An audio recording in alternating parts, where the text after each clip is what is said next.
What's up, college basketball fans? Welcome back to another episode of Bourbon, Beer, and Basketball. We got a good one today. We actually have a special guest that we'll get to here in a little bit. But for now, let's welcome our current panel, 5'7" from Boise, Idaho, my friend and co-host of Bronco Nation Live, Mr. Nick Wade. And at 5'8" from Plano, Texas, gold certified Team USA and Plano West basketball coach, Mr. Jonathan Yates. What's up, party people? Time to get this thing rolling. And at 5'10" from Twin Falls, Idaho, connoisseur of all things basketball and statistician superstar, Mr. Josh Fife. Broncos on a roll, baby. Let's go.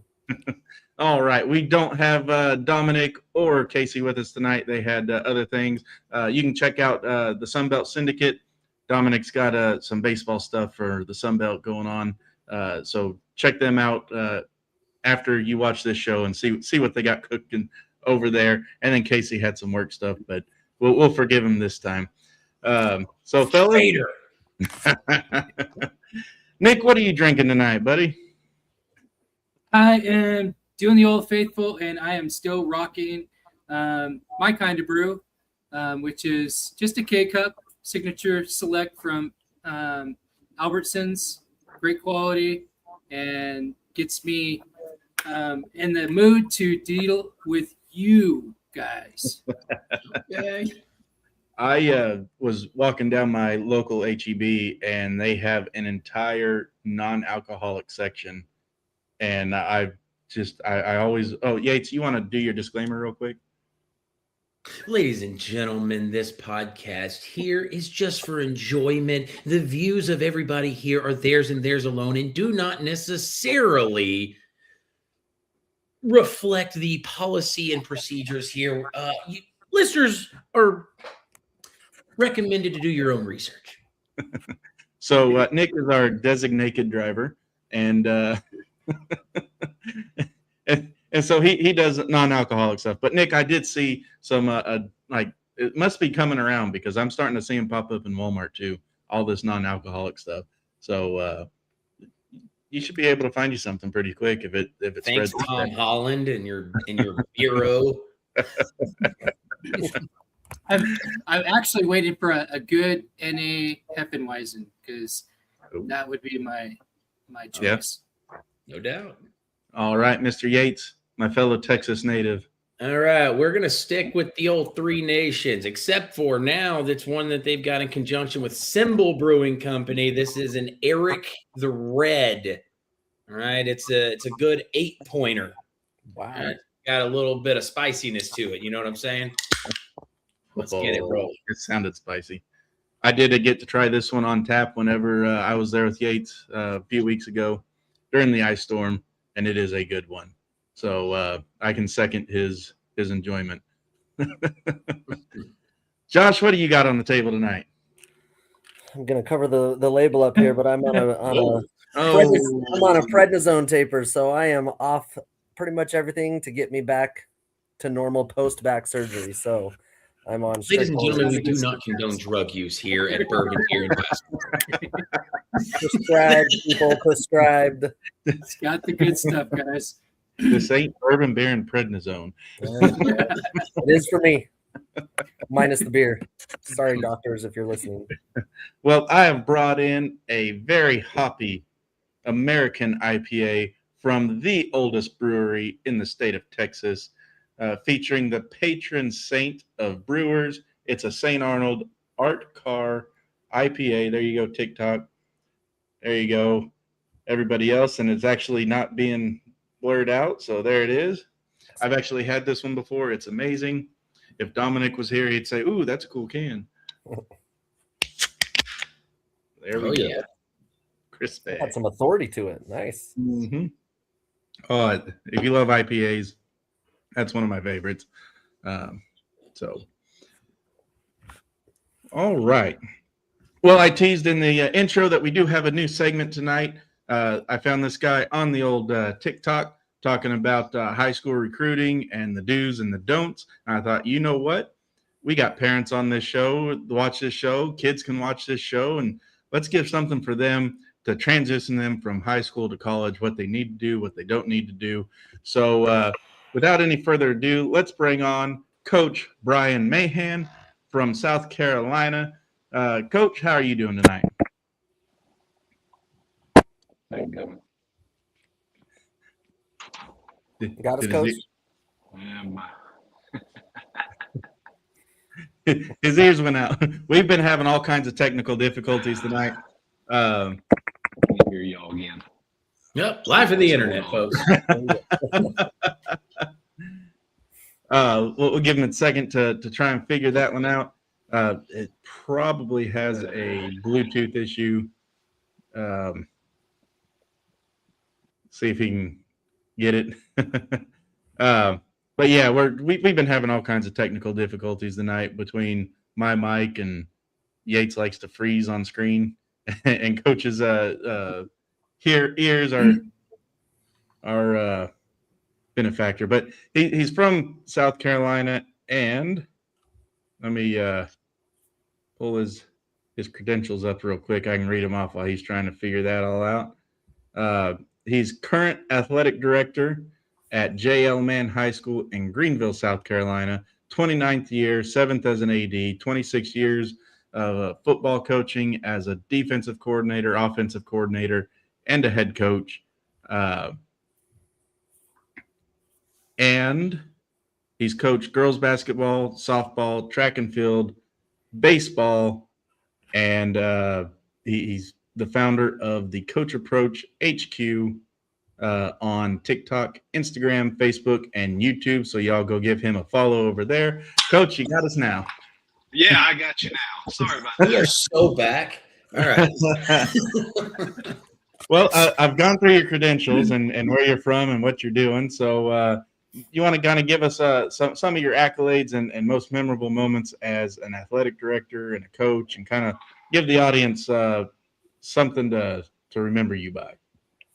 Well, this is year 29, and when I say that, it's kind of weird because it doesn't seem like you're 29. There's been a lot of great ups and downs, obviously. A lot of kids that I've coached that have gone on to play at the next level, and then been fortunate enough to have 2 or 3 go to the league and be drafted, and won some championships and been beaten to death a few times as well.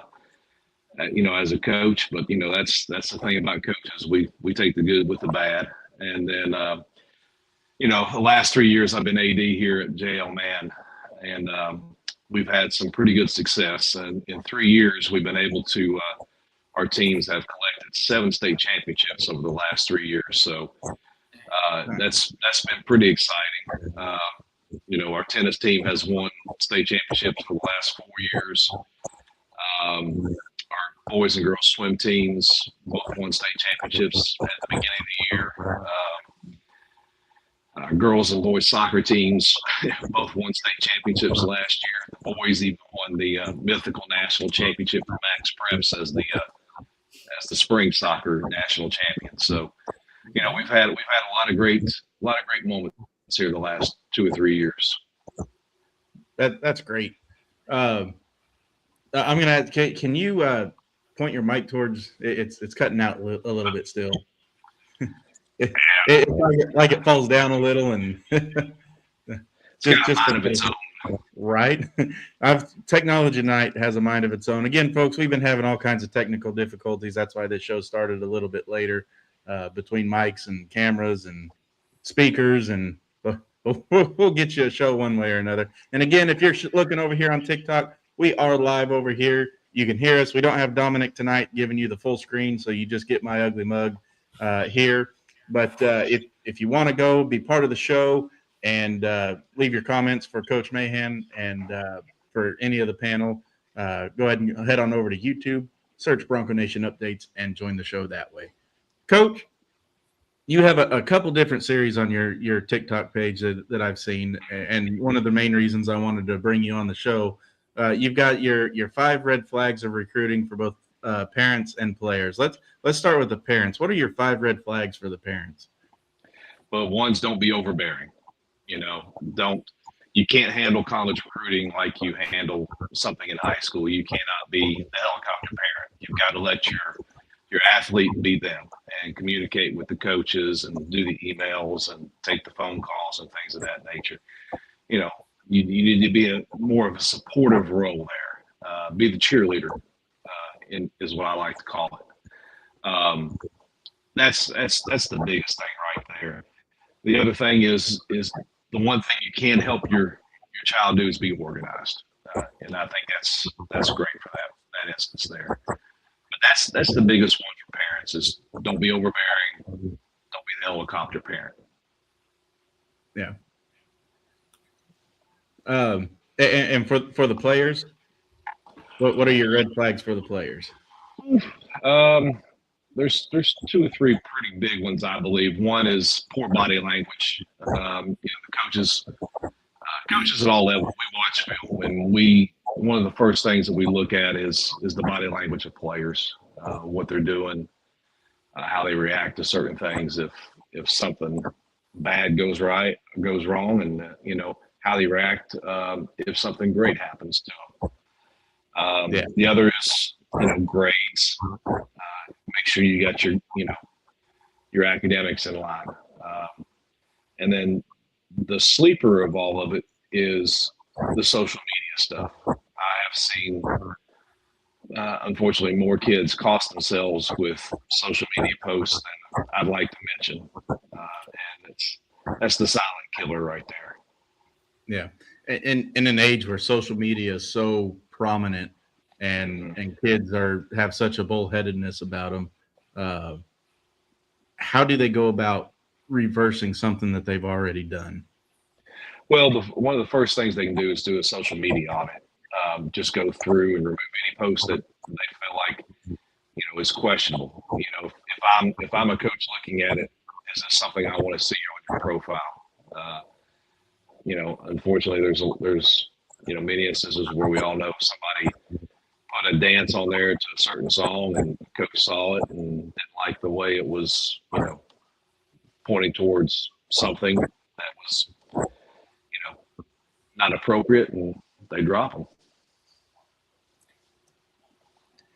Coach, one thing that I've seen come out, at least in the Boise area, Nick, you might be able to speak to this too, is digital citizenship and a push in the early grades to have kids monitor themselves. Is that something at the high school AD level that you push for them to be cognizant of?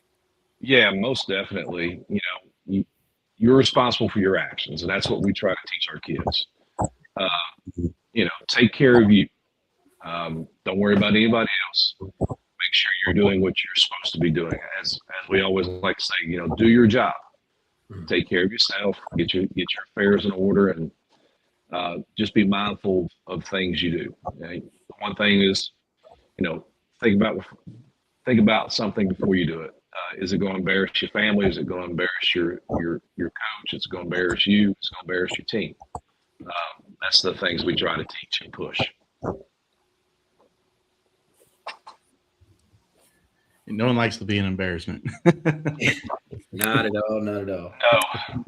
And unfortunately, I look in the mirror when I say that, because I did some really stupid things when I was in high school. So I think we've all done stupid things in high school. Big differences between then and now is social media. As much as we've probably all done really dumb stuff, but there's just nothing there to record it. Exactly. And now you've got that right in the palm of your hands at all times. So yeah, somebody starts doing something, next thing out it comes. Absolutely. They got those thumb strings. It's like the quick draw of the West. And they're recording it this way, not this way. Like, it's just yeah. He's bleeding out. That thumb goes in that button real fast. He's bleeding out. What should we do? I know. Let's record it. No, call 911. Coach, I want to dive into a little bit of one of the red flags that you did say, or one of the, not necessarily red flag, but things you look for, right? With grades. Okay. Yes. I'm a high school basketball coach too, so completely understand that side of it. Do you or your staff do anything in particular to to work with students in their grades? Like, do you do like a weekly or biweekly type of grade check, or is it one of those you're like, take care of business, and if I hear something, it's not gonna be well for you? No, fortunately, I have a lot of great coaches, Okay. and they do grade checks about every 2 weeks. Good. You know, and when it comes, I take more interest in what my juniors and seniors are doing, because those are the ones that, you know, are getting up there and getting ready to be on a signing day.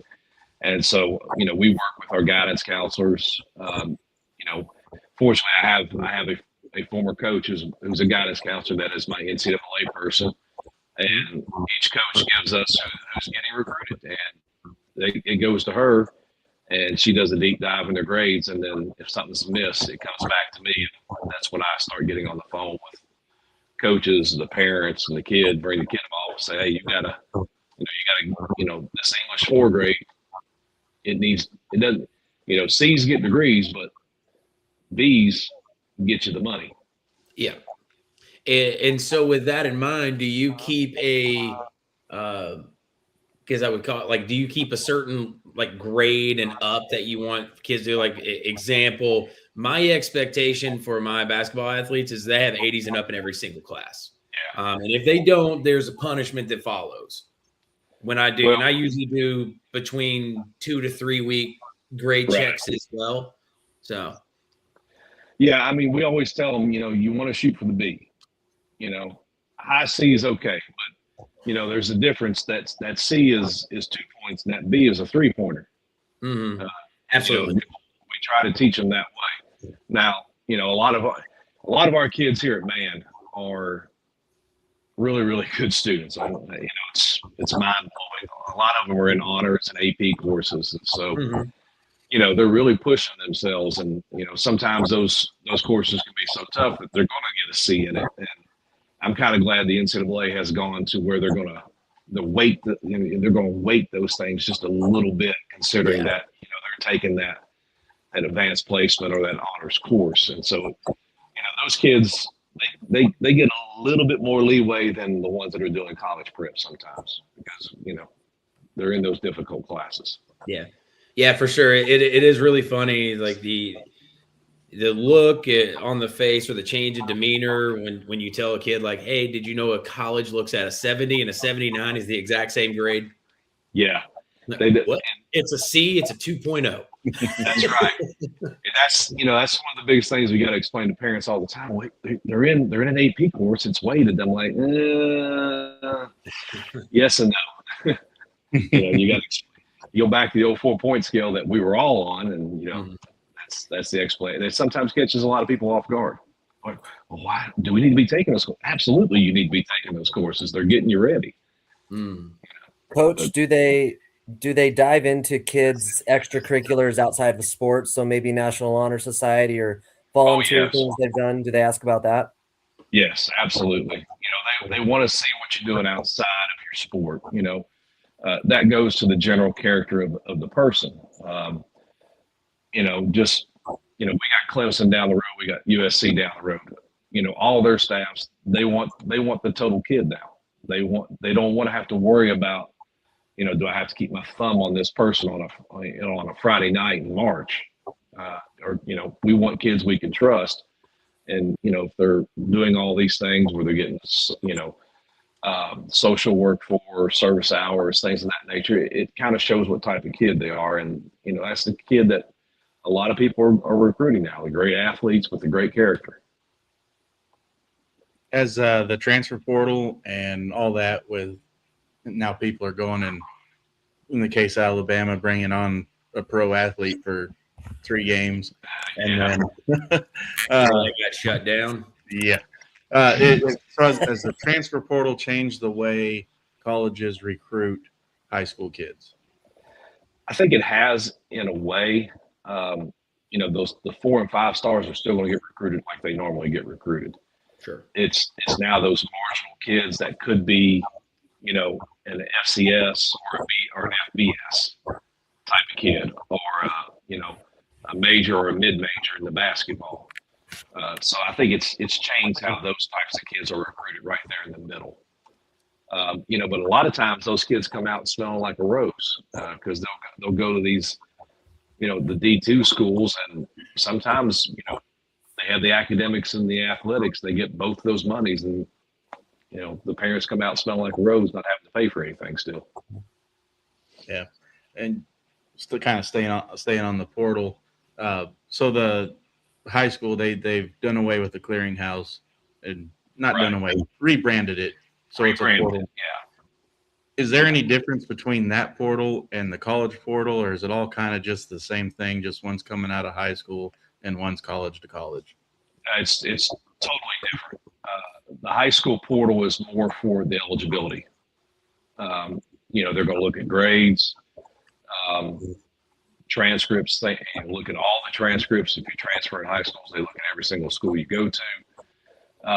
And then, of course, the amateurism certification, which is becoming more and more important now that we have NIL in high schools. Because, a lot of states allow it, but you can't have, what you're making tied to your athletic performance. It all has to be, just your name, image, and your likeness. You can't have anything tied to, hey, here's $100 for scoring that touchdown the other night. You can't do that. Coach, that was my next question, and I've talked to several other buddies throughout the country who are concerned with NIL, maybe not in rural areas affecting high school level, but in some of the bigger cities where maybe a name does go to a certain extent.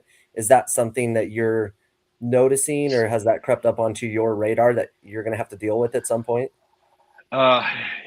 It will eventually here in South Carolina. It's not gaining much traction here right now. Our legislature and our high school league, they kind of are working together to kind of suppress it a little bit, but eventually it's going to make its way to the top. And we'll have to deal with it in some form or fashion. Mm. A lot of the deals that, I don't mind seeing kids as gloves and things like that, wearing the little towels, or some kids I've seen, some of these kids in other states get like jewelry deals and have the bling going on, which is, hey, that's great, good for them. One of the other rule changes is you now have unlimited visits now. Yes. Is that better for the student or better for the university, or kind of both? Most definitely better for the student. The college coaches, they kind of don't like it because it messes with their summers now. And it prevents them from doing some of the traditional things they used to do in the summer, like, just strictly camps and then their vacations and then straight to the team. Now it's, you're doing official visits during the camps and before the camps and after the camps, and it's time consuming for those coaches, but it has opened up a lot of doors for kids. Is there any other the rule changes that happened this last year that kind of stick out to you that might be a hindrance or might be better for everybody? It'd be better for everybody if they changed the daggone calendar. That's for sure. That'd make too much common sense, though. Yeah, that would. The rules are changing every single day. It seems like to me. I just did another webinar today on the portal, the high school portal, and everything. And one of the things that came up was about the weighted grades, and they're pushing more and more to get more weight to those AP and those honors grades. So we'll see how much if that changes anything with their GPAs. All right.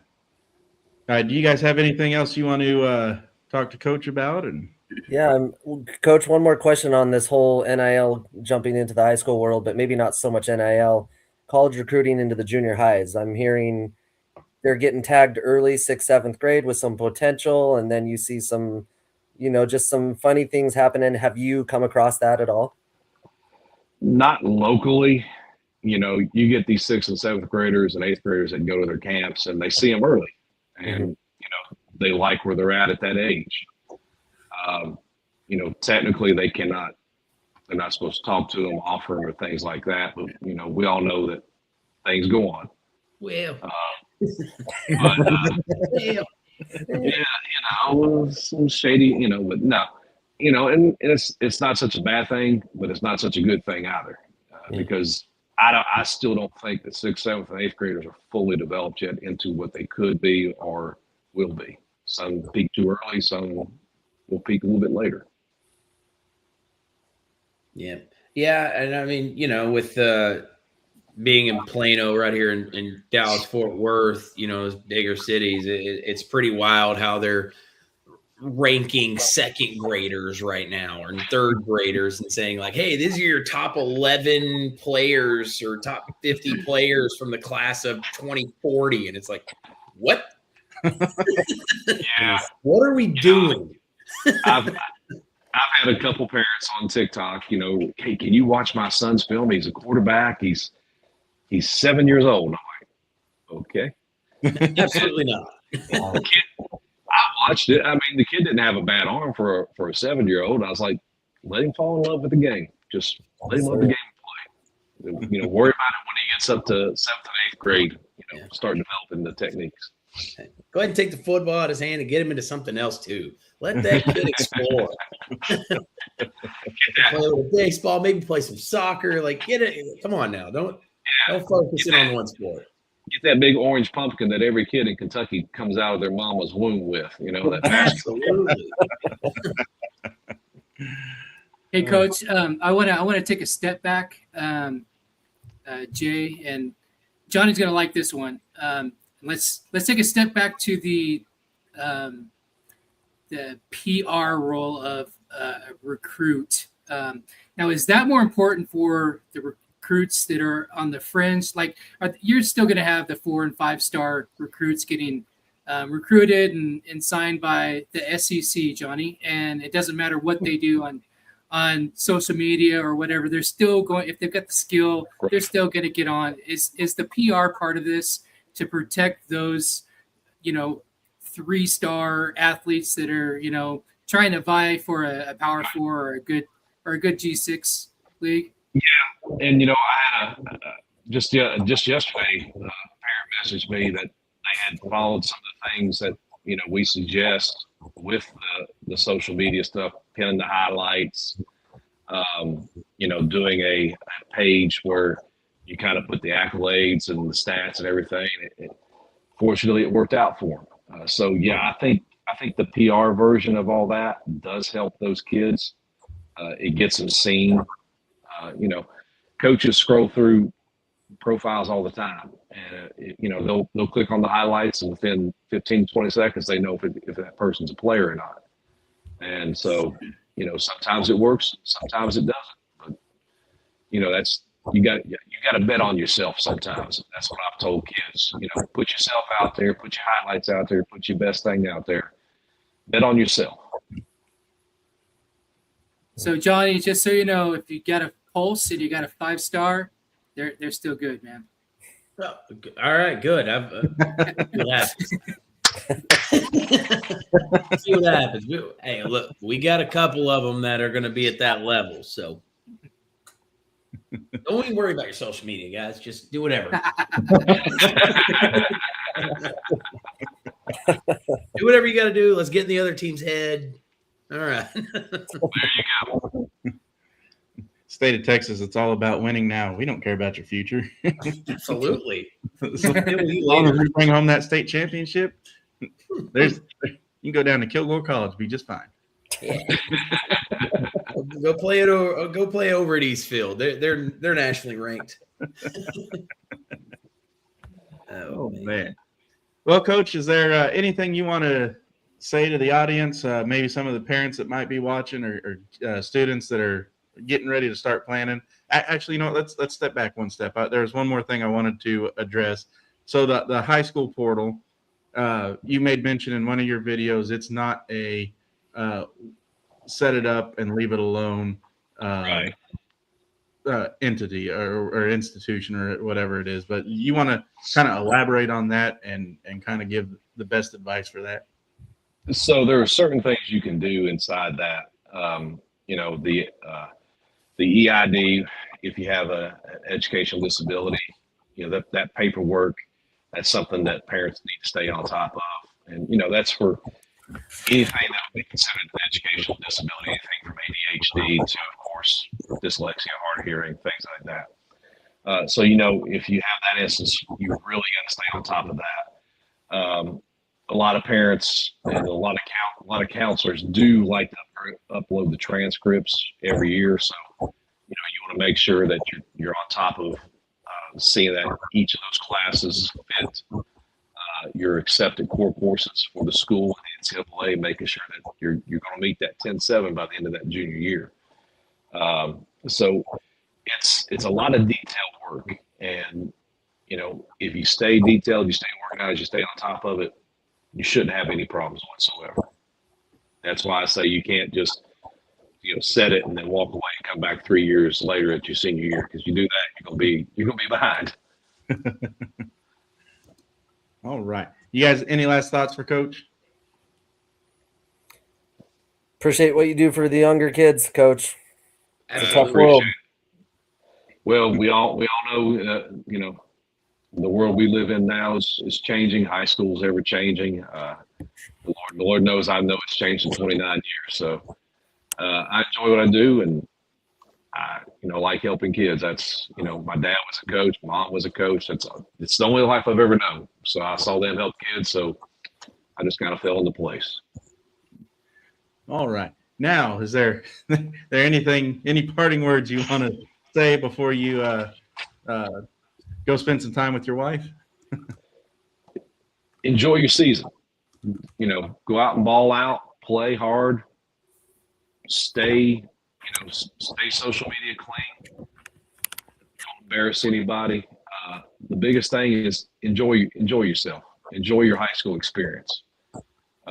Parents, you enjoy it too. You know, I always tell our parents on signing day, it's about you too, because you know you're the one driving them to all the showcases, the camps, the summer balls. You know, y'all put in just as much as they do. So, you know, live it up and have fun with it. All right. Well, Coach, I appreciate you joining us tonight, and we hope we get to have you on for another one of these segments. If not next week, then at some point in the future. This is very informative, fun to have you on, and maybe get you on for a whole show next time.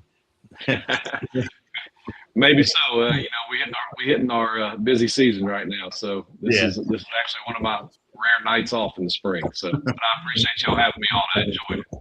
All right. We're going to take a quick break here. When we come back, we're going to talk a little bit about Arizona going down. If Miami can stay undefeated, and the Zags trying to get back on that winning field, and then Iowa State, they're looking a lot like they did last year. And then, of course, we have our draft pick overview. Of course, last week we did have our draft of our conferences, and we'll be recapping those games as well. So y'all stick around. We'll be back in a couple minutes. And remember, leave your questions and comments, and we will get to them as they show up.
as you can tell, we're down to 4 people tonight. Dominic's doing some Sunbelt baseball stuff, getting some recordings there. So if you're into baseball, go ahead and check that out after this show. Don't do it now. Not yet. Yeah, wait. And he's got a bunch of recorded stuff. So after this show, you can go to Sunbelt Syndicate on all socials and check out some of those recordings. And then, of course, Casey had some work stuff to do and was not able to make it. So, fellas, let's talk some Arizona. Half of the undefeated teams are no longer undefeated. Kansas showed out, won a tight one. Yates, what do you think of that one? I mean, I'm pretty sure we talked about it last week, and that Arizona was the more likely to go down, just given their schedule. And, it had to be Kansas, obviously. History-wise, it has to be Kansas. But I mean, Kansas they've been playing some pretty good ball as of recent. So that's not a shocking outcome. Yeah. Yeah, Josh, what kind of stats do you have for us on that one? I know you're full of them. Well, he's got the stats. I ain't got stats. Stats all day. I think Yates has alluded to them having, but it really, maybe you found it, Sam. They didn't have the actual hardest remaining schedule, although it looks like it just does an eye test. Yeah. But for Kansas to do what they did without their main guy, what a shot of adrenaline for that team to go, wow, we can take down an Arizona without our stud. I do wonder if that's going to push them into even more peakness right at the right time. It could also detriment him too. Like, oh no, we got it, and then he comes back, and then they're like, oh yeah, we could do it without him. Just think what we're going to do with him, and then completely. True. I do think Self will keep that under control a little bit. That's where coaches navigate the personalities of their teams, and the Patinos, the Selfs, those guys, they know that world so well. So yeah, I don't know that I have a crazy stat. I did look into some things, but nothing that was too shocking, except Kansas is doing their Kansas thing. That's what they do. Nick, you get a chance to watch that one, or were you like me and fell asleep and woke up to the notification that Kansas won? No. But we talked about it. It wouldn't have been a shocking thing. It's in in the hollowed court of Kansas, where they get the magic of the crowd. So they had that coming for you, and that just proves the point. For teams like mine, where the crowd does matter, right? And so I still think that Arizona's a good team. They're still undefeated at home in conference. But looming behind them is the mighty Houston Cougars, who are riding the 5-game win streak, who haven't peaked yet either. So, yeah. I think one big stat from that game that stands out is that Kansas-Arizona game was the free throw shooting. I think that played a huge part in that. Kansas was 21 out of 25 from the line, and Arizona was 8 out of 14. So not only did they shoot 11 more free throws, they made 13 more, which, I mean, when you look at a 4-point game, there you go. Obviously, some of those fouls are late, probably got about 6 of those free throws that are kind of towards the end of the game. But, I mean, that's a pretty big disparity in the free throw at the free throw line, especially when you're talking about 2 top teams like that. Yeah. And Arizona's got Texas Tech, BYU before Houston. I'm almost more interested to see how they respond now after a loss versus trying to stay undefeated the whole time. Mm-hmm. Right. So Miami, Ohio, we all said that they probably had the best chance at going there. They've got 2 get tilts with Ohio, home and home. Then they've got to go to UMass on Tuesday. UMass took them down at home, took them to the last second, and Miami won by 2. So that one, at UMass is probably going to be a pretty dang good game to watch. It's on ESPN Plus. This Ohio game Friday night got elevated to ESPN, so we're going to get to see if Miami, Ohio can keep that. Now that they are the lone undefeated team, is that going to go to their head, or are they going to take care of business? It is a home game for Ohio, for Miami, and they return go to Ohio the last game of the year.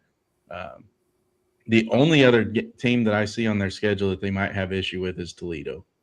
What do you guys think? Is they going to get out of this schedule unscathed, or are they going to get tripped up by one of three teams? I mean, I think they have a really good chance of staying undefeated. The hardest part about being undefeated is the expectation that is there, not just from a fan perspective, but from the player's perspective too. Are they going to be rushing, and are they going to be forcing the issue? Because is it something that's going to be in the back of their minds of like, we have to win, we haven't lost yet, we can't lose? Because I know we went through that earlier this year with my guys, when we were 11-0, which is not the same thing as 23-0. And they started pressing a little bit more, trying to do a little bit more than they were necessarily capable of, played outside of themselves. And now we end up with a loss, and if that's going to happen to this Miami, Ohio team, I think it is going to be the last game of the season when they go to Ohio. I think they can take care of business with them there. I'm not sure what UMass will bring to them. I think at UMass would be tough, but I think that at Ohio is probably going to be the game that's really going to determine, are they just going to have one loss?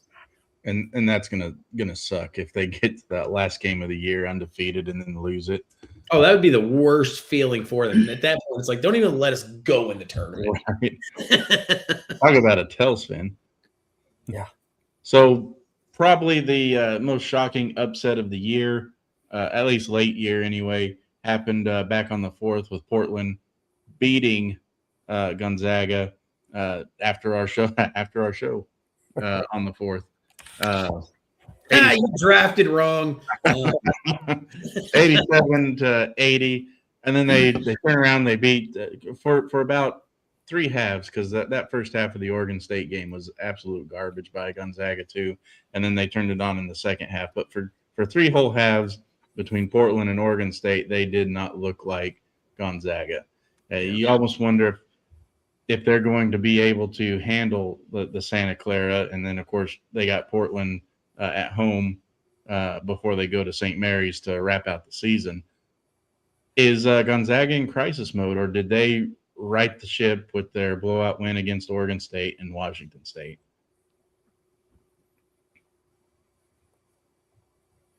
They're Gonzaga. I don't think that they're in crisis mode. I think if anything, it may be a good reset right now for them,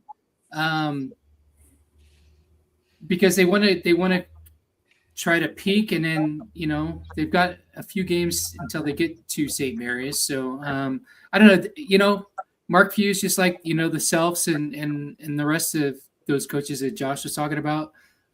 He'll correct the course of the shift, and that was Boise State had the same kind of thing, but it happened the first game. So, and I'm not comparing the two. Gonzaga is a different level, but different. Same number of natties, though. Same number of natties. You know what I mean? Right. Yeah. Same coaching tree too, but. But I do think that I think it's just a little blip for them. I think that they're probably going to still take the WCC. Yeah. I mean, I'm right there with you. I think it's just a little bit of a speed bump, because I mean, if you look at what happened right before that, they beat a San Francisco team who's really performing well this year, beat them by 2 points. So really close game. And then the very next game they play St. Mary's in another very close game with a top 3 team in the conference. So you win two games against the top 2 of the top 4 teams in your conference. And then you travel somewhere. So I think Portland was just a little like we stumbled. And then they probably weren't feeling great after, that and then going to Oregon State for that first half until they were like, you know who we are? Like, let's just turn this back around, point it towards the North Star and win it. You know what I mean? So, yeah. It's this idea of peaks and streaks. You want to peak at the right time, but almost more importantly, you want to be on a streak at the right time because we just heard Dylan Andrews the other day talking about the peak that he feels Boise State's in after his 33-point game, and BSU's coming around a little bit. But did you peak too soon? I want our guys to be whatever team it is, Yates, even a high school 9th grade team versus Gonzaga. You want those streaks to come along right at the right time, and managing the emotion of all of it throughout a whole entire season. That's a tough job for any head coach, whether it's high school, elite level college basketball. Those ebbs and flows, that's what's fun about it, honestly, though, right? Like Gonzaga has a little bit of a step back. We all know they're going to be there in the end, at probably Sweet 16. Do they pull a tip like their exit in the round of 32 kind of thing? But it's Gonzaga. They always stand a chance, and that's a culture. That's a thing they've been riding high on for 25 years. Something like it when they maybe outside of UConn, maybe the most consistent winning program without those little 2 or 3 year tail offs kind of thing. But Iowa State, they came out hot last year and then tapered off at the end of the year, and their schedule is set up to do the exact same thing. They've have 3 losses now in the Big 12, and the 3 losses are to Kansas back on the 13th of January, Cincinnati on the 17th, and then last night TCU, where they didn't score in the final 2.5 minutes. And now they have home against Kansas, home against Houston, at BYU, at Utah, home against Tech, at Arizona, and then home against Arizona State. I could see them losing 5 more games between now and the end of the season. Have they just for their recent play, they haven't played well against the top teams in the conference. And then TCU kind of, what was it, a 12-0 run to end the game to win by 7. So is Iowa State set up to be on another slump heading into the tournament like they were last year? I think there is cause for concern. I don't know if they'll stay in a slump, but the concerning part is just with those 3 losses, Kansas at Kansas, Cincinnati at Cincinnati, TCU at TCU. Yeah. So you're going to play well at home, hard to win on the road. I know that, but that's where your 3 losses have come, and they've been kind of, pretty close to each other. Obviously, they overtook Kansas State at Kansas State, but I mean, it's Kansas State. They're not really playing their best basketball right now. Yeah. But I think if you look at the rest of their schedule, you said you could see them losing, 5. I think so. They could, but you're playing Kansas at home. You're playing Houston at home. You're playing Texas Tech at home. So does that change their approach? Does that change what they're going to play, right? I think that's kind of comes into play there. But I think that's, again, coming back to, I think that's where the concern lies. Yeah.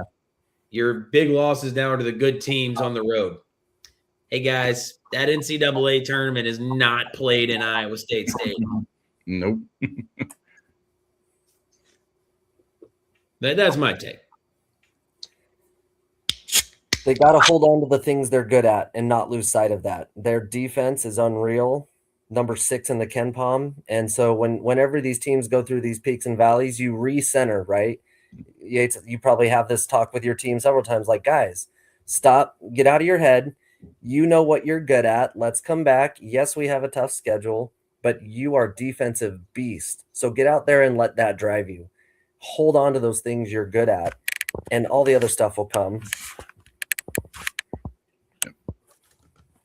So it's been 26 years since the Big Ten has won a national championship in basketball. And it was Michigan State. Does that end this year? The Big Ten's got some pretty decent teams, but is it enough to overcome the Big 12 and the SEC? And Duke. I think it'd be tough. I don't foresee them ending that streak this year. I don't feel, and I might be off a feeling here. I don't feel like that there's a team right now there that's going to sustain for the long run. Like, I mean, heck, right now, Michigan, number 2, 12-1 Big Ten, 22-1 overall. They're down by 9 points right now to Northwestern. Yeah. I know, huge basketball program. I get it, but yeah. And I'm frozen. I'm back. You're back. It always freezes at the goofy looks too. Oh yeah, they're just the worst times. All right. I cannot wait for Michigan and Duke to play here. When is it? A couple weeks? Just you get so caught up in your own conference. I know every team has the two. They play each team 2 times, but to have this weird out of conference game against somebody like Duke, that to me will tell me a lot about where is Michigan truly at. All right. Well, for those that don't know or tuning in for the first time this week, last week we drafted all of the non-P4 conferences to each of us. Of course, we have 2 guys that aren't here tonight, and we set up the point system to see who picked the best conferences throughout the tournament. So without any further ado, let's talk about Let's talk about the conferences we drafted. Who wants to start? Let's go. Let's do a round robin so we're not all sitting here talking. So, Nick, you had the number 1 overall pick in the our draft. Who did you take? Why did you take them? And what are their storylines for the week? Yeah, I took the Big East because they were the best conference. That gave me the best chance. That has at least 3 seeds in the tournament, so no brainer. Plus, I like the Big East. They're a friend to me.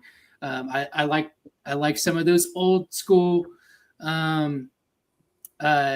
rivalries like Providence and St. John's, UConn. Coming on, Villanova. But this week the storyline was St. John's and UConn. Rick Pitino and Hurley head to head. And you know, the momentum was on UConn's side. Actually, it was more on St. John's, but UConn has been up towards the top the whole year in conference, and Rick Pitino was Rick Pitino again, and they came in there and they got the win. Does that mean that they're going to take it over UConn? No, it doesn't. But does it mean that the conference as a whole is still it's still a valid conference? Right now, the experts are saying about 3 bids. I'd like to see 4 just because I've got a personal I got a personal investment in there and a little pride. It's not happening. The only way they get 4 is there's a bid thief. And even then, Butler's still a quad 1 team. So, you know, and they have the experts are showing UConn, St. John's, and Villanova up there. But again, Butler's still a quad 1 team. Teams that beat them, they get that quad 1 reward for that. So, but yeah, I'm thinking it's still going to be. Last week I said like 4 or 5, and I was just trying to just put a little bit on you guys since I got the first pick. But in all reality, probably 3, hopefully 4. And Johnny was last. He got the short straw. So not only in the original one, but even in the supplemental one. The gods are against me, I tell you. Me and Eric. It's me and Eric from Central Road. Hey, but the reason I said, at least I got the Saint with me. But the reason I say that's not, it's kind of like with Arizona.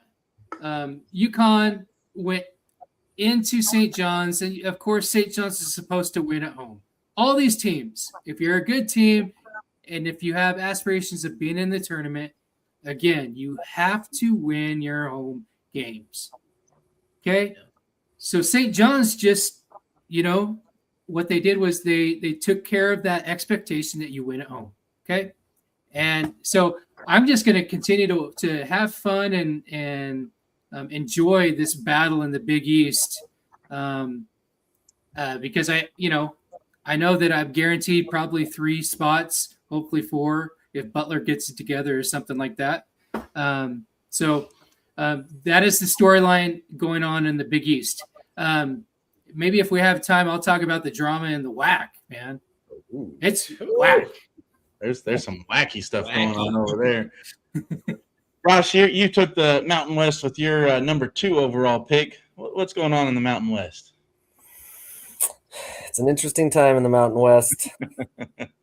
Tonight we've got a big game, Grand Canyon at New Mexico. As far as standings, jockeying, New Mexico at Grand Canyon. I think a big storyline that's come up, at least in our Mountain West world, has been the fan base and what it looks like at Grand Canyon and kind of the atmosphere that they provide. Definitely crazy high energy that they bring.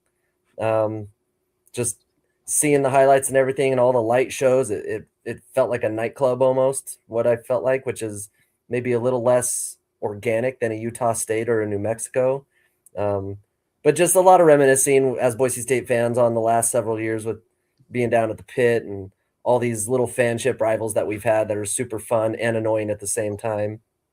But of course, how many teams is the Mountain West going to get? I know that's the big question. Utah State has a very interesting non-con game this Saturday with Memphis at Utah State, which I don't know that I am fully familiar with how they get these games scheduled. Maybe it's a bye week that they just reach out and get a game, but a Memphis, which we've talked about a couple times on here, I'm never super impressed with them. I don't know why. They just always seem to fall short, but what a great non-conference game as a test of where you're at as a program going into March. So that's going to be an interesting one to see. And then I think the question is, can they get a 4th team? And I think we all assume Utah State's in.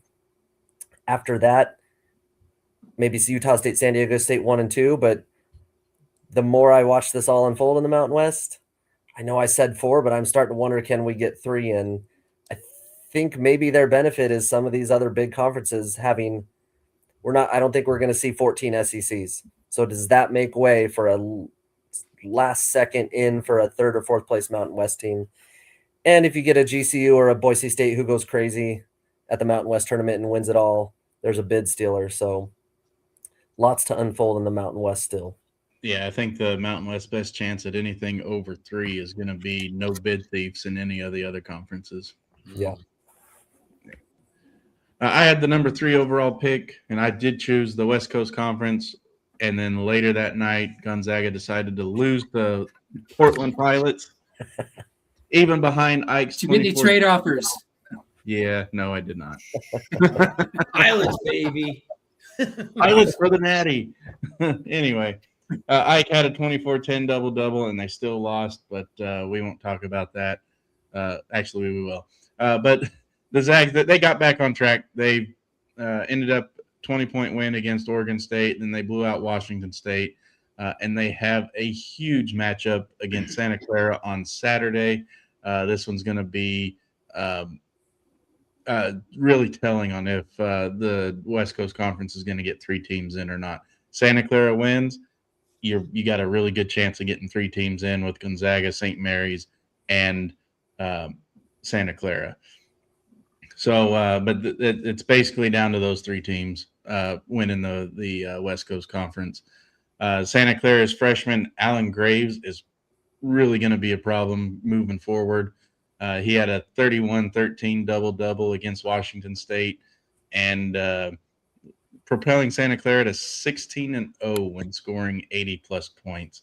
So we're going to see how well he does against Gonzaga on Saturday. That game's at 9:30 Eastern time, so you're going to want to tune into that one. Yates, who did you pick? You picked American with my first pick. Yeah. You know what? There's nothing more American than Texas. And when you think Texas, you got to think 3 Nations Brewing. I'm about to pop open this salty pirate. All right, we've put this one out there before. Sorry, I had to get a little plug in. But we're ready to drink it now. I knew but it was seriously, in the American Conference, this is really a close race. This might be one of the closest conference races I've seen in a long time, just all up and down. We've got 1, 2, 3, 4, 5, 6, 7, 8 teams that are within 2.5 games of each other. We got it's like the SEC from last. Yeah, South Florida at the top of the conference. They played a really close game with Wichita State today, who's one of those teams, right? So that might have separated them just a little bit more. Then they stand alone in first place, just by half game at the moment. But Tulsa is in the middle of a game right now against another one of those teams that are within that top 8 in UAB. And it's a pretty close one at the moment. Last I checked, UAB was winning that game. But as it stands, I mean, we're looking at Tulsa sitting at 20-4 overall, 8-3 in conference, maybe 8-4, maybe 9-3, depending on what happens tonight. It's hard to not see the committee looking at that record and looking at that conference record. And if they, continue to win and go, let's let that team in. Even if they don't win the conference, I think they can pull an at-large just, with 4 losses, depending on what they do the rest of the year. That matters. But, projection-wise right now, South Florida looks like they're going to be your conference winner. But we've still got some pretty good games coming up that we should keep an eye out for. We got a final. And Tulsa has lost. UAB takes down Tulsa by 5. But this weekend on Saturday, you're looking at Tulsa and Wichita State at Wichita State. So both teams lost tonight. Who's going to be hungrier to get back on the winning track? Take care of business there. You can propel yourself. And then we got Memphis taking on Utah State. Didn't we just talk about Utah State? Yep. All right. So they're going to lose to my guys in Memphis. And so I Memphis hope so. is another one Sorry, of those teams Josh. really vying for that top spot. It's going to be a really close race all the way down, all the way into March. That is going to be a really close race. Fun conference to be a part of. I think they can get 2. A third team's going to be a push. 4th, nah. Come on, we're not the SEC over here. You know what I'm saying? Well, speaking of the SEC, you had the second round pick, number 7 overall, the Missouri Valley Conference. What do you got with them? There's a C in their thing too, so that's why SEC and Yeah, NBC. I was like, man, Missouri Valley. Maybe you went with Missouri SEC, but that was real. That might have been the worst transition we've had on this entire. Ladies and gentlemen, Sam Gillette's transitions are his and his alone. I blame the Saint. Blame the Saint. The Missouri Valley, man, one of those conferences that is, it talked about on a year-to-year basis back, especially when they would always get a team in that would get a couple of upset wins. Right now, it's Belmont's race to lose. They're 2 games ahead. They did just lose to Bradley, not 95-84, and Bradley is in 3rd or tied for 2nd. I think there's a head-to-head issue over here with Murray State. But Belmont really controls their own fate right now. And they've got the schedule set up to really run the table.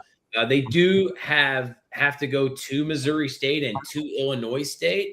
But outside of that, I mean, they got Northern Iowa. Good team. I don't think they're going to be able to beat Belmont at home. They got the Sycamores of Indiana State. Larry Bird's not walking through those doors at Indiana State, and neither is Robbie Avila, the big guy, 6'9", used to play like Jokic. Forgot where he transferred, but he's not there anymore. And then Evansville, I don't see getting it done. So I think Belmont is going to run away with this as we end the season. All right. And I took the Atlantic Sun with the number 10 overall pick. Right now, Austin, PA, Queens, Central Arkansas. It's pretty much those 3 and everybody else.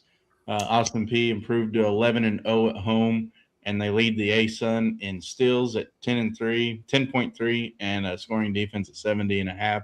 So it's going to be some good basketball. Big matchup tonight between Austin P and 3rd place Queens.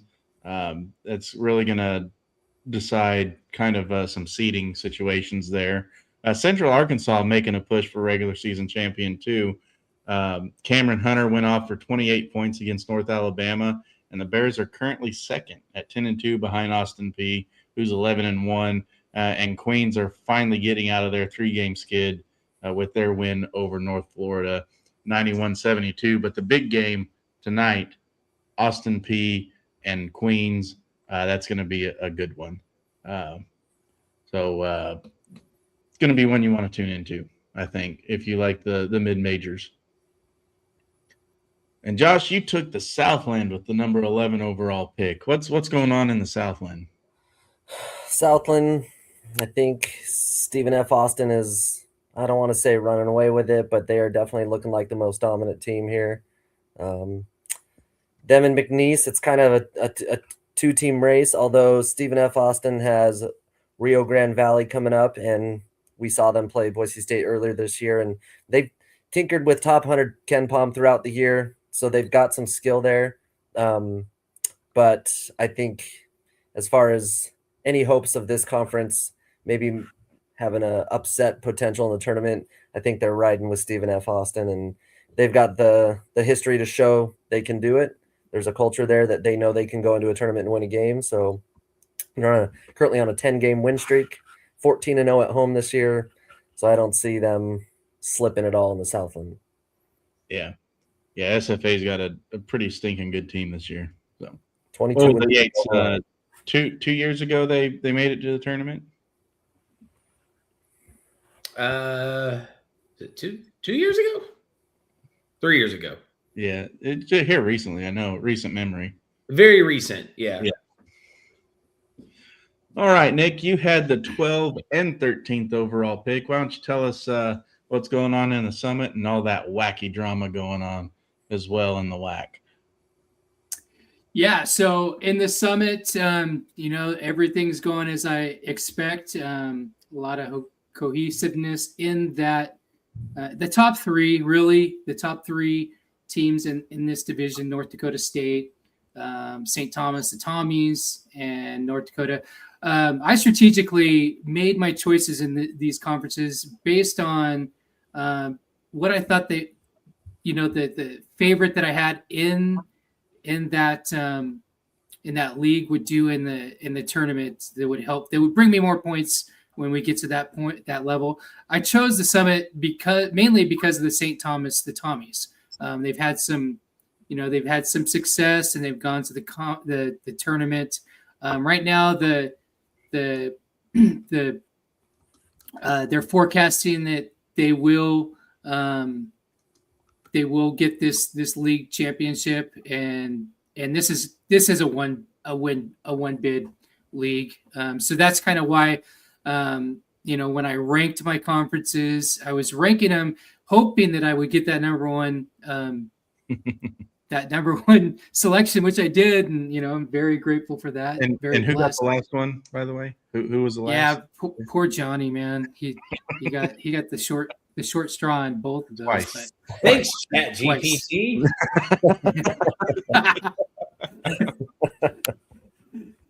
So, and if you look at it right now, both teams have, both teams only have one blemish on their home conference record. So I'm pretty confident in each one of these, even if North Dakota State does kind of edge out the Tommies and they make it into the tournament. Anything can happen, but mainly I took the Summit League because of the Tommies and the recency bias that I have for them. Now in the WAC, it's getting dicey. So you have the Utah Valley Wolverines. They are making a conference move next year. They still owe the WAC, I think $1 million, something like that, and exit fees. Well, the WAC is starting to use that as, collateral, or basically pay up or you're not going to go to the tournament type of thing. So you got that going on. Meanwhile, you have basically a tie at the top of this conference. Utah Valley and Cal Baptist, they're both have 8-3 conference records, both undefeated at home in conference. So you got to wonder what this is doing to the Utah Valley Wolverines. Is this giving them the juice? I hope so. I'm all for like some dumpster fire in Utah. I mean, they're close enough to Utah State. Why not? But the prognosticators do have Utah Valley coming out of that conference and going into the tournament. So, it's going to come down to, and I hope this happens, because then it's going to push my conference front and center in front of the whole college basketball scene on, okay, now is the WAC holding Utah Valley hostage, right? That's going to be the headline, and I'm all for it. So let's go Utah Valley. Let's bring on this dumpster fire. Let's put some gasoline in it. Let's go. Yeah. You would hope, and I know this isn't going to happen, you'd hope that if they're not allowed to play in the Mountain West Conference tournament, if they actually enforce that, you'd hope that the other teams would stand in solidarity and be like, no, we're not playing either then. It's not going to happen, but it's the right thing to do. Also, it's the right thing to pay your fees. Payment matters. All right, Josh, you picked with the number 14 overall pick in the draft, the Big Sky Conference. What's going on in Big Sky country? This one is all Portland States for the taking. Nothing earth-shattering like what the WAC's going through or anything, but Portland State, just of note for their final 3 games in their schedule. They have Montana State, Montana, and Weber State to finish up, which are numbers 2, 3, and 4 in their conference. So as far as tough schedule goes, they've got the top of the schedule to end the last 3 games of their season, which whatever conference you're in, that makes it a little tricky. However, they're sitting with a 2.5 game lead with 6 games remaining. So this one, I think, is Portland State's to lose come tournament time, and they're going to be a one-bid league, no doubt. So as a Bronco, I'm torn on state of Idaho allegiance. I'd love to see Idaho teams do well, but I still lived 20 years ago in my head with the Vandals, and I hated them. So do we root for the Vandals? Do we not? I've kind of come over a little bit. Yes. I don't think they stand a chance with Portland State. Yeah, I only root for them in football just for the state of Idaho. So Yes. And they don't play Boise State, so I don't have to worry about it. True. College of Idaho has a good football team too. They have for several years, yes. Yeah. Yep. Playing in the NAIA. All right. Shout out Andy Peters, their all-time quarterback. He just got married a couple weeks ago. Nice. Hey, good for him. I took the Horizon with the 15 overall pick. Oh, sorry. Robert Morris has tournament hopes, believe it or not, down in the middle of the pack.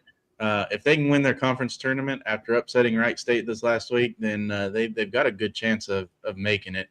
But right now, this league's pretty much Wright State and Oakland. They appear to be the conference favorites with Green Bay and Purdue Fort Wayne. They're not going to go away quietly. They're going to put up some fight. 2 big games this week. You got Purdue Fort Wayne at Green Bay. This is going to be for third place.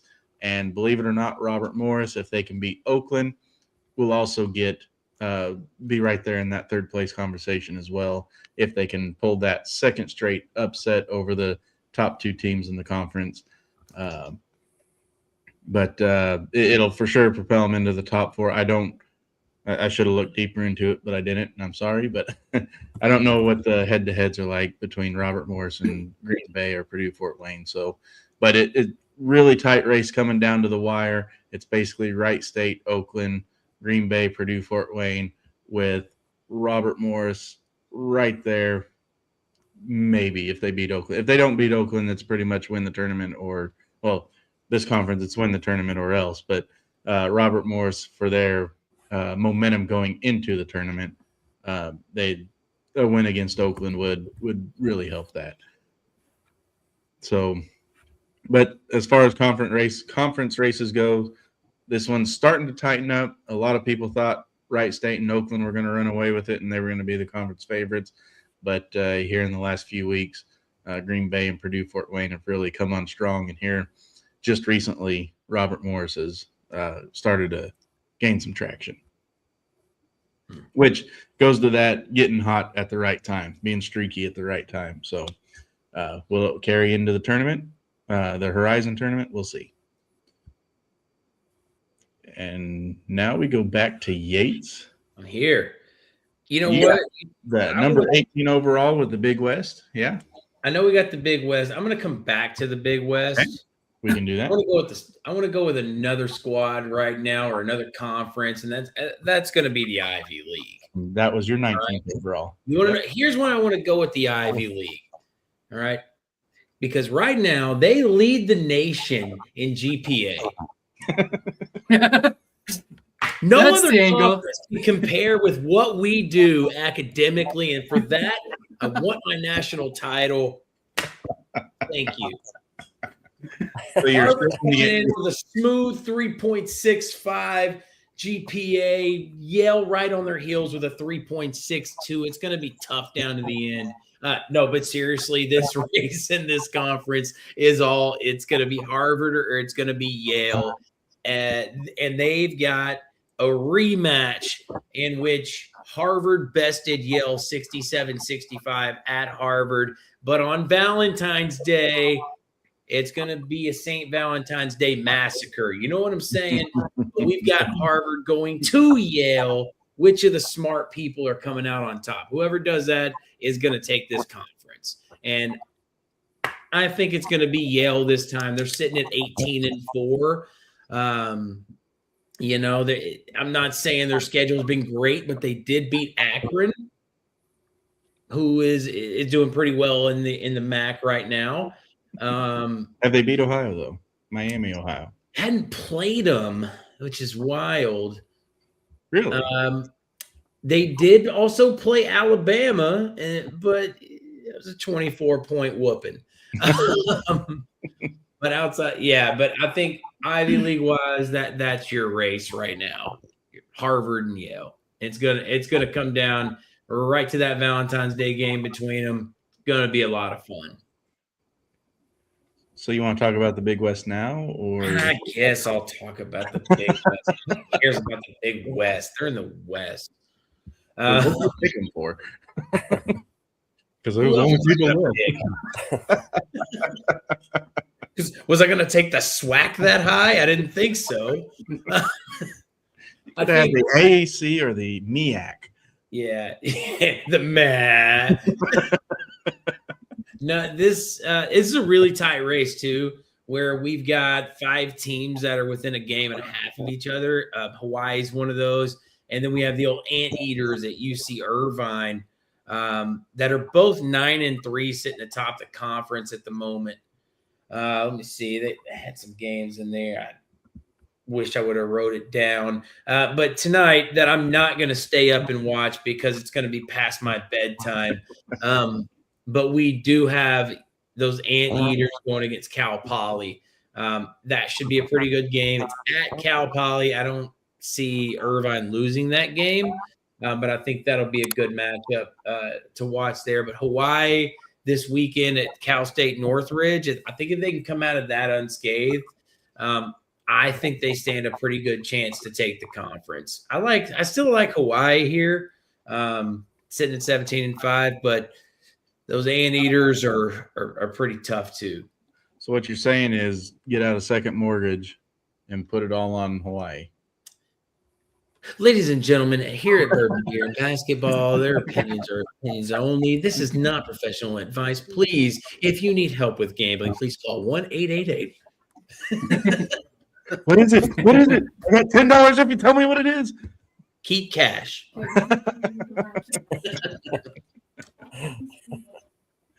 I don't have a gambling problem. I bet you $10 I don't.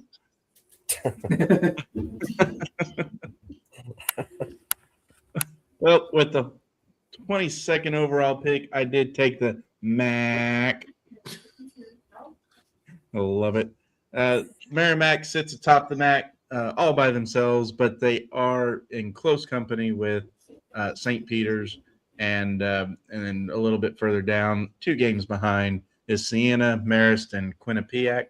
Only reason I took this conference is to say Quinnipiac, and it's basically coming down to a 5-team race between Merrimack, St. Peter's, Siena, Marist, and Quinnipiac.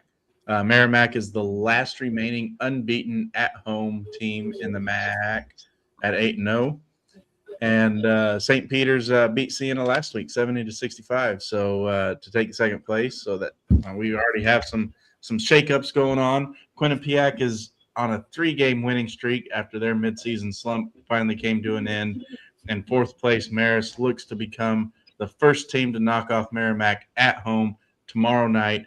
The big matchup in the MAC is going to be that big matchup between Siena and Quinnipiac, also with both schools needing a good win to build their late season momentum. And then Quinnipiac has probably the toughest week slate in the MAC this week, with games at Siena and then, Siena coming to Quinnipiac, and then they end their homestand with Merrimack coming to Quinnipiac on Sunday.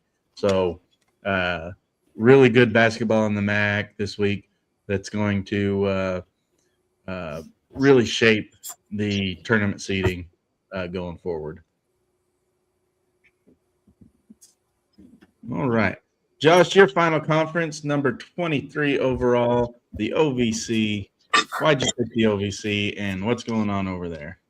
Well, I had a lot of hope with UT Martin, and then they had a rough game at Morehead State, only scored 55 points. UT Martin's kind of this conference's top dog, but they've got a couple teams within a couple games of them. UT Martin, like Portland State, within their last 6 games, plays numbers 2, 3, and 4 in the conference.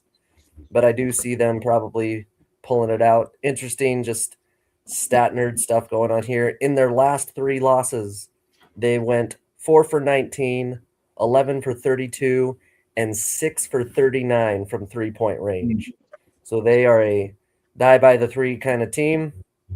If they can hit their shots, they tend to win, which is, I guess, one of the most obvious things ever said about basketball. Turns out. Weird, huh? You score more points, you win the game. Analysis.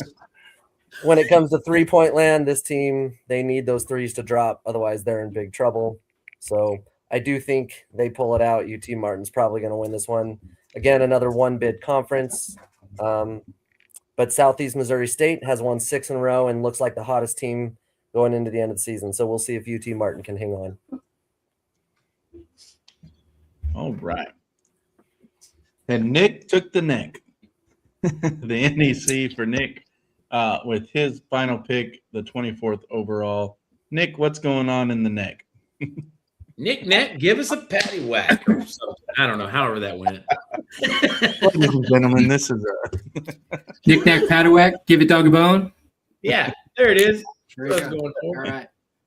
Okay. In the NEC, the Northeast Conference, basically that was whatever was left over. That was the crumbs on the ground for me, having I think it was the last pick, right? watch them pull off upset. And yeah. But this conference is all these other teams, and then the Long Island University Sharks. They've got a commanding lead in this conference. The experts are projecting that this is a one-bid conference, and it'll be LIU. Recently, they're in a 5-game winning streak. They are winning.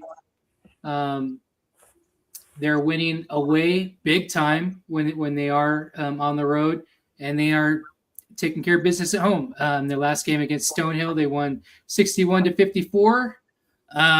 Again, this is just going to be one of those ones. I'm just hoping that the Sharks just continue to cruise, and then when they get to the tournament, they're peaking, and they can be one of these 16s that take down the big dog, and then they get some extra points in amongst themselves.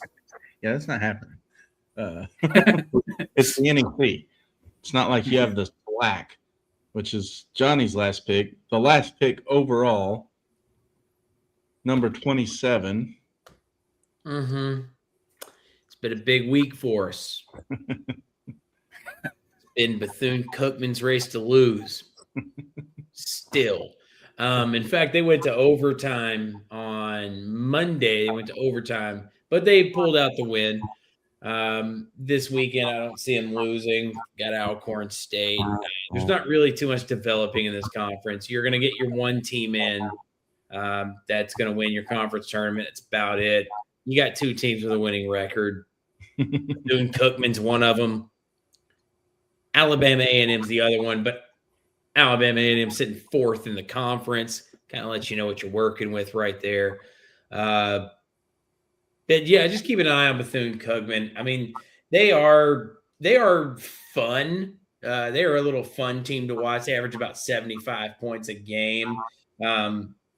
So if you love scoring, it's probably not your squad. But they are really quick and they're athletic, and defensively they do a really good job. They get their hands wide. They always get their hands on some of the basketball passes. See how I said that so it didn't sound weird. But they're doing pretty weird, man. Make it weird. Weird's good. Ladies and gentlemen. There it is. They're doing a good job of causing turnovers, and that's why they're sitting where they're at in the conference right now. I think sorry, G8, I'm going to jump in and give you some props on the Bethune-Cookman. They had the 6th toughest non-conference schedule in the whole Division I atmosphere. And so that 13-11 record's a little misleading because I've watched them just a couple times, but they are fun to watch. I mean, yeah, they played Auburn. They went to Auburn. They went to Miami. Obviously, those aren't going to be home games. You don't get paid for that. You're going to Arizona. You went to Oklahoma State. You went to Indiana. You went to Ohio, and you beat Ohio. Pretty good. But yeah, so playing a lot of tough games. So good point there. Good point. Yeah. Well, Nick, Paddywhack. Something. We're coming to the end of our show. Why don't you shout out your coffee of choice, your brew of choice, and let's wrap this one up. Yep.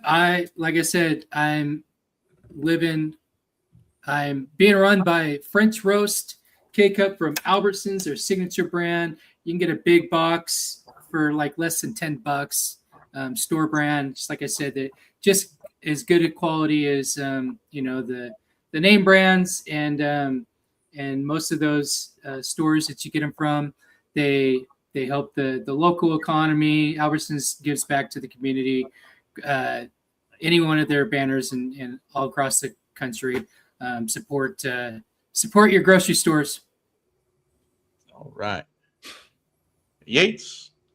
I love that message. Support your grocery stores. But we're going to shout out Three Nations here, man. Like, they do so well, especially this Salty Pirate here, which if you like strawberry and lemonade and you like them together, plus you like beer, there's your go-to right there.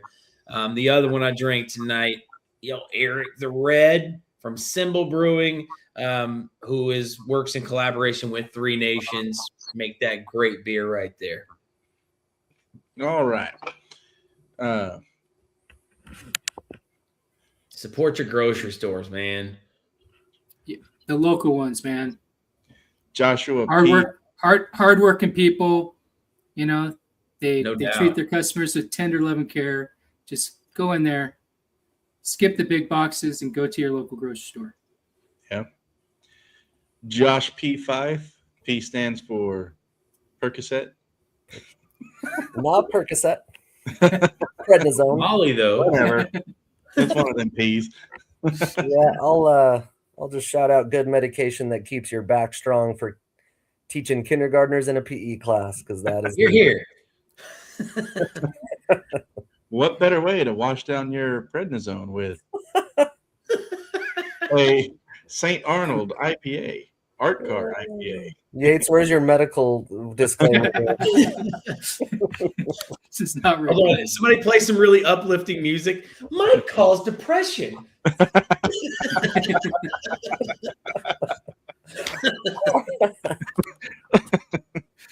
Wow.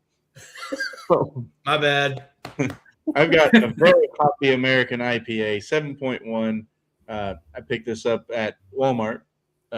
St. Arnold's, the patron saint of brewers, the oldest brewery in Texas. Ta-da. There you go. The Art Car IPA, really good IPA. Yeah, go find it, enjoy it, have fun with it. Well, you guys have any final thoughts for the night before we wrap this one up? Nick? Go Hogs. We're winning on the road. Oh, what? Are they feeling okay? Are they feeling okay, Yates? I mean, blink twice if they're in trouble. Go Hogs. We are winning on the road right now, and it's good to see. It's good to see. Any final thoughts, Nick? Disappointment in Fayetteville. So, yeah. I think it was a great getting Coach Mahan on. I follow the recruiting trail in all sports, following Boise State. So he was preaching right to the recruits that, Boise State looks for. So really like the information he brought. Can't wait for you to get him back on. I want to shout out to Boise State's softball coach for joining me for a Bronco Talk this week. It was a really good one. You can find that at on Bronco Nation updates on our YouTube channel. It's a short show, but there's a lot of information to consume in there. Great win for them last week. Yeah. Great wins. Wins, true. Including that upset over Ole Miss. Great stuff. Josh? Mm-hmm. Yeah, just one storyline that we had talked about several shows ago that I think I just want to keep in our conscience is this whole the gambling sphere and all the stuff going on with teams getting in trouble. But the Student Athlete Issues Commission for the Big Ten actually just sent a letter to Charlie Baker asking him to limit or ban prop bets for college basketball. So I'm curious to see where that conversation goes, but I know that's out there in the bigger picture. And I'm still trying to figure out where I stand on that whole thing, because I think some gambling is good, drives eyes and ears into the college basketball landscape. However, we can see what has happened with all of that stuff. So just a storyline to keep an eye on. So we all just found out Josh gambles. No, Look at that. Nate's help me out. Josh, there's a really good question for you here in the chat from the old Sunbelt Syndicate. Oh, And I let's think go. we need to hit that question in here if we can get it. We'll say sorry I missed it. Just wrapped up some baseball. Dom, if you want to jump on, we'll let you shout out your conferences real quick. But here's your question: is Josh so tired he's doing this from bed tonight? Listen, you guys all go teach kindergarten PE and then come talk to me about the entire. I know the teacher life. I'm not doing kindergarten, especially kindergarten PE, as much as I love PE. No, my normal space. I've got a sick family, so I let them have the room where I normally do this from, and thought let's make this comfy tonight. So here we are. No doubt. All right. Dom, you're not even on the show, so don't talk. Come on, Dom. Come on, load in, Dom. We got 10 minutes. You can run through your conferences, Dom. Come on. Going back on the serious side of things, I think Coach Mahan today, I think what he was talking about, exactly what you're saying, Josh, man, that there's so much knowledge right there, like just that he was saying, like, hey, watch your social media. Here's what we're doing with grades. These people on my staff, like it was a really good talk. Like I could connect with him more. Yeah. Yep. I'm trying to get Dom to hop on real quick if he's still watching. Oh, I got this. Dom! Dom! Dom! I would love to know in the bigger cities, the LAs, the Chicagos. I do wonder, and maybe Yates, maybe you have some info on this, maybe not, I don't know, but is there push to pay high school players with NIL stuff going on in some of the, these schools that get on ESPN every year and that kind of thing? Is that a thing we need to watch for? I've seen it, and there is, those agreements are in place already for the kids here in Texas. The only thing is, if they sign a deal, they can't collect any sort of payment from it until they're in college. So it's like they can sign a deal while they're 15, 16 years old, and then they collect that money after high school. I haven't seen it happen a lot, but I could definitely see it happening somewhere at like a dynamic prep. Which is one of those places that sometimes kids that are high level kids go to because they can just focus on basketball with the basic level of classwork. Yeah. So it's been discussed in more detail, in some depth, but I don't know how much further that's really going to get. Financial advisors for college freshmen, put that out there. Like, we're paying 18. They don't let kids rent cars until they're 25, and we're going to hand them millions of dollars upon entry into college. I worry about not just the 4 and 5 star kids, right? But all these kids that are entering this world of money that, man, get them some help. Yep. All right. Well, thank you all for joining me tonight. Thank you, Coach Mahan, for coming on and enlightening us on the good, the bad, and the ugly of the high school recruiting process. We definitely want to try and get him back on and go do some more deep diving, hopefully without the technical difficulties that we had tonight. Thank you guys for sitting through the technical difficulties earlier in the show. They kind of worked themselves out, it looks like. We haven't seen Yates's frozen face in a while, so. But thanks for joining us.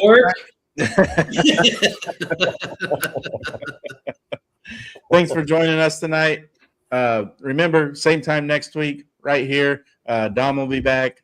Maybe Casey will be back, depending on his work schedule. Hopefully he's back. But we enjoy it every week. I thank you guys every week. Until next time, y'all stay safe.